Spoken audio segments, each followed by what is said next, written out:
Into the Cypher. Prepare for another all night. On the Talk of Chicago, 1690 WVON. So I had the pleasure this Wednesday of going to an event. It's called the Executive Club of Chicago. It's a networking organization where pretty much different CEOs and presidents join. It's like a private membership. I have a friend who is part of it, and she said, hey, Maya, the keynote speakers at this networking event is going to be John Paxson and Neil Funk. Do you want to come? And of course, I said, well, absolutely, because this is like, you can get in someone's face and ask them questions because it's, more of a one-on-one type thing. So went to the event. John Paxson actually is aging very well, by the way. I don't know if you saw my pictures on Facebook. I was like, John. Didn't he shave his head? He did shave his head, but he actually looks nice. And I'll have to say this, Neil Funk is very personable. And his basketball acumen is more in-depth than we probably realize because you don't get it when he's on air with Stacey. Because of Stacey. Because of Stacey. Or because of kaboom. But I mean, he's in a way, Neil was a kind of little raw because he was the moderator. And he's like, okay, we're just going to head and start with Derrick Rose. He jumped right into it because it was like open Q&A initially for anybody in the room. Oh, that's cool. So they kind of started out talking about the Derrick Rose situation and how when he got injured last season, they anticipated 11 months to possibly a year.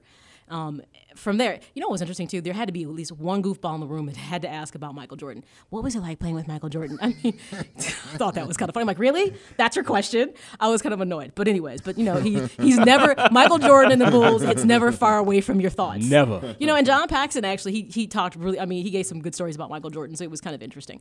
But he went on to say, some of the key things in the interview was this. Because I did spend some time one-on-one talking to both of them, but specifically with John.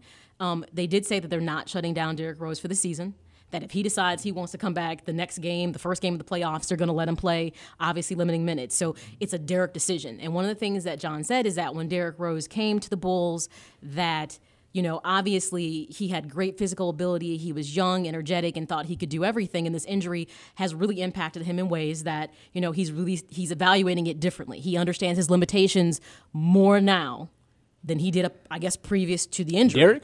Yes. So he said that's part of the reason you don't see him back on the court. He said, but when Derrick's ready, he can come back on the court and they're not going to rush him into it. So I was like, okay. How much of that did you believe? I think, honestly, it is true. I think the Bulls would want him to come back, but I don't think they're going to push his hand on it. I think they can't push his hand. They can't push it. I think they want him back. Yeah. But he's not. He flat out said he's not mentally there. That's what he said. He said that. So you didn't. So nothing about you believed everything about them not pressuring him. Oh, I'm sure they had conversations like, Derrick, we'd love to have you come back. But he said a lot of different things that I thought were key. One of the things he said is that, this team this year has no continuity whatsoever because of the amount of injuries that they've sustained. He's like, they don't even practice as a unit. There's always somebody missing from a practice. He goes, so the team you see in front of you, he said literally, is a team that they're shuffling the roster frequently to put 5 guys on the floor. They haven't played a full team season, if you want to say, for the past 2 or 3 seasons. Somebody's always been hurt. So he did say that that's been an issue. Now, what was interesting and what was really my question for him that I wanted to ask him one-on-one, I wasn't trying to put him on blast in front of everybody because I wasn't sure how he'd answer. So you're doing the picture thing, signing the books. We got some books. And I said, he did mention that when he took over the job, that initially he was in the GM role, and he said he realized that working with agents wasn't his forte, and Gar Forman had been with the organization doing some scouting and stuff like that, so he felt that Gar was more suited to do the agent kind of day-to-day operations of the team. Mm-hmm. That's when he moved into the VP of operations. He said, that just was not my forte. He goes, I didn't feel comfortable with his agents, the day-to-day stuff, because it's just not me. Mm-hmm. So I then said to him, well, I'm curious. So back in February when Reggie Rose came out and said that why should Derrick come back? Because the Bulls have done nothing to get better. And he was like, he looked at me, not that it takes much to look me in the eyes because I'm short. But he turned to me, looked at me, he's like, look, one thing about this league, when you are a team, or an executive, you have to have thick skin. You're going to hear stuff. You can't respond to everything you hear. But this one, he turned to look at me, he goes, but you know what? If there was something that Reggie needed to say, all he had to do was come to me and say it. I was like, whoa, John, whoa. So this now brings to me and puts on the table, where's the rhetoric between Derrick Rose, this team, and management? It doesn't seem to me which I think has been obvious to all of us, that he has not facilitated the conversation about getting talent here, lobbying to get people here like D-Wade did. But here was the bigger thing that really stuck out to me in the conversation. So, if you don't know, with the new CBA, there were some changes that came specifically in regards to salary caps, luxury tax, but specifically there's something called the Derrick Rose rule.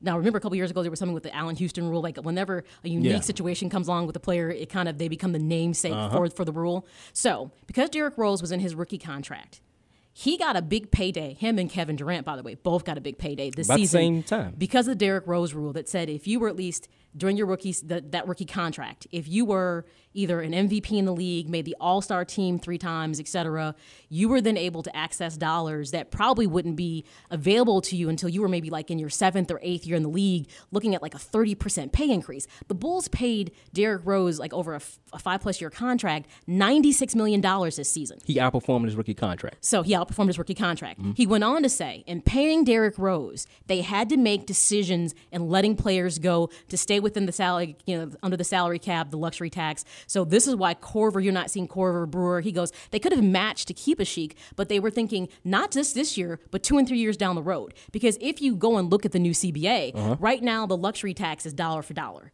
So let's say if you're over $15 million, you pay $15 million. Going into next season, it goes up like 1.5. Going into the following season, it's going to be like 2.75, some astronomical number. So he's like, we weren't just thinking about this year. We're thinking about moving forward because the NBA is making a very strong push to eliminate the polarization of talent like the Big Three in Miami, which you probably won't see come after this season. You would never see it again. Because they're going to make it painful to pay the luxury tax for teams that say, hey, you can do it, but you just got to pay for it. And you're going to be paying real big come the next 2 to 3 years on this. Right. He said, so our decisions, the changes you see with the bench mob being disbanded came from we played certain players like Derrick and Taj. We took care of pieces we felt were core.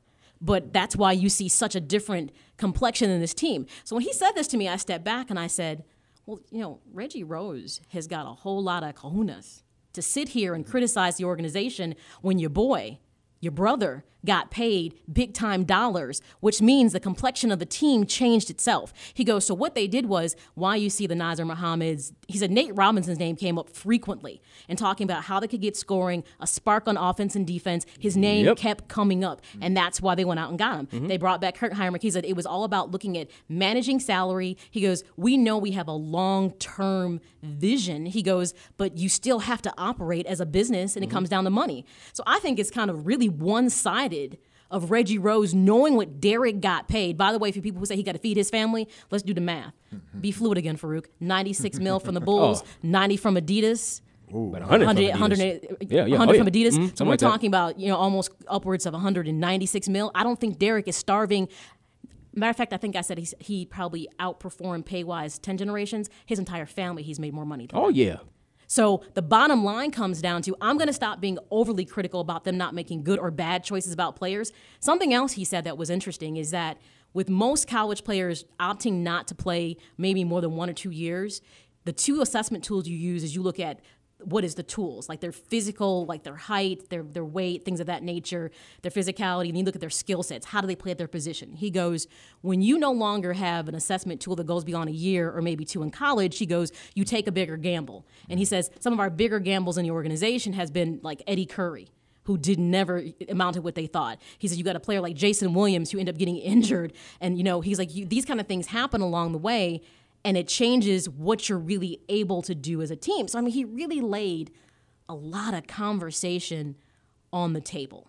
And he talked about, for instance, when he became initially the GM, that the first thing he had to do was fire Bill Cartwright. He goes, because first you have to decide as a culture, you want to have a winning mentality. He goes, we come from that with obviously the 90s with Michael Jordan and the Bulls. He knew that even though Bill Cartwright was his friend, that he wasn't going to be the coach to get things done. He also says, and what he said, it was interesting, they're very interested in the character of players that they put on the floor. Oh, they are. That's why we don't have J.R. Smith right now. That's the part that sickens me because they're too concerned. But here's the thing, though. But you got Nate Robinson, who is a head case, but yet he's a head case that he's a head case on the floor. I don't think he's a head case outside. You never hear anything bad about Nate Robinson off the court. But here's what's interesting, though. He'll fight you on the court. When the game was, because he's 5'5".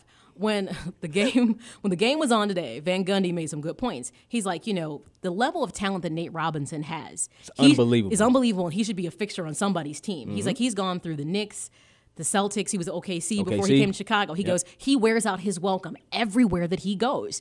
And I think that becomes apparent because I don't think he has any real respect for coaching, if you want to know the truth. Well, it's the second time he's been up under Tom Thibodeau, though, because he was with the Celtics. With the Celtics. So maybe Tom can kind of rein him in a little bit. I don't know if you can rein him in. I think he's just that. He's hardwired that way. So he's going to be back next year, though. You think so? Oh, yeah. Oh, yeah. He's back next year. He's kind of like the Bulls kind of undercover Russell Westbrook in a weird way. I wasn't mad at the signing to begin with, even when they had Derrick Rose. And I've been a Nate supporter, although he does drive me crazy sometimes.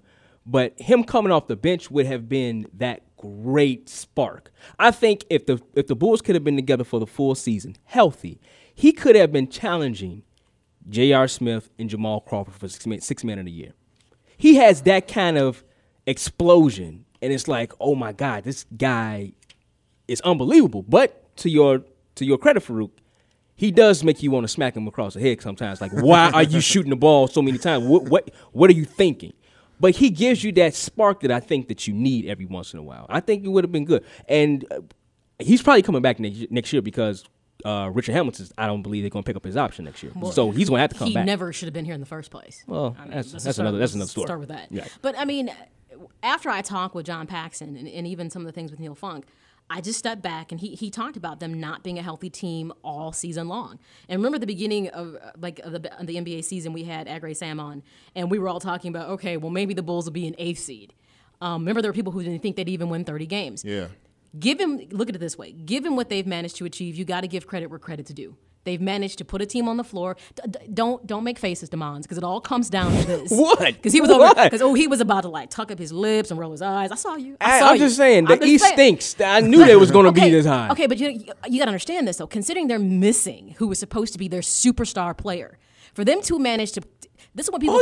You question what they have, but at the same time, you have to ask yourself this question: if Derrick Rose on the court with them right now, what would this team actually be? They'll be in like? the second or third seed. Oh wow. Ooh. They would.